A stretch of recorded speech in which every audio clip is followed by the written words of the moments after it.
R গুৱাহাটীৰ হজযাত্ৰী সন্মানাৰ্থে বিদায় সভা উত্তৰ পূব হজযাত্ৰী অভ্যৰ্থনা সমিতিৰ এই অনুষ্ঠান গুৱাহাটীৰ হাজী মুছাফিৰখানাৰ এই অনুষ্ঠান মুখ্য অতিথি প্ৰাক্তন ডিজিপি ভাস্কৰ জ্যোতি মহন্ত উপস্থিত থাকে অদীপ কুমাৰ ফুকন ডাক্তৰ ইদ্ৰিছ আলী সভাত বাৰ্ষিক মুখপাত্ৰ লাবেকা উন্মোচন কৰে বিশিষ্ট লেখক সাংবাদিক হিতেশ ডেকাই এবাৰ উত্তৰ পূবৰ পৰা পবিত্ৰ হজলৈ ৰাওনা হ'ব 2782 গৰাকী যাত্ৰী কাইলৈৰ পৰা 8 মেলৈ অব্যাহত থাকিব এই যাত্ৰা কাইলৈ মক্কালৈ উৰা মাৰিব 321 জনীয়া প্ৰথমটো দল প্ৰতিদিনে এখনকৈ বিমানত যাত্ৰা কৰিব 321 গৰাকী হজ যাত্ৰীয়ে হজৰ সময়ত উত্তৰ পূবৰ হজ যাত্ৰীসকলে ডিঙিত গামোচা আঁৰি লোৱাটো বাধ্যতামূলক কৰিছে হজ কমিটিয়ে অসমৰ পৰা প্ৰায় 2,500 হজী যাবলৈ তেওঁলোকে পুণ্য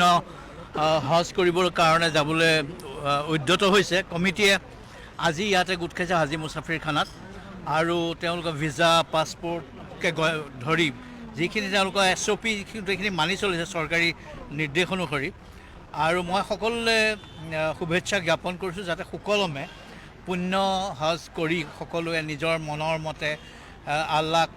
তেওঁলোকে আহ্বান কৰি অৱগাহন কৰি অসমৰ কাৰণে ভাৰতৰ কাৰণে দোৱা কৰি পেলাই অসমৰ মানুহৰ কাৰণে দোৱা কৰি যাতে তেওঁলোকো ধন্য হয় অসমকো ধন্য কৰে আৰু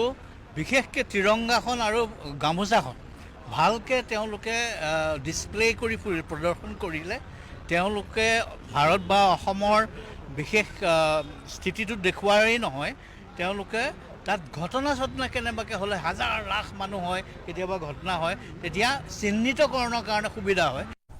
সেয়া হজযাত্ৰীসকলক শুভেচ্ছামূলক অনুষ্ঠানত অংশগ্ৰহণ কৰিলে ৰাজ্যখনৰ প্ৰাক্তন আৰক্ষী সঞ্চালক প্ৰধান ভাস্কৰ জ্যোতি মহন্তই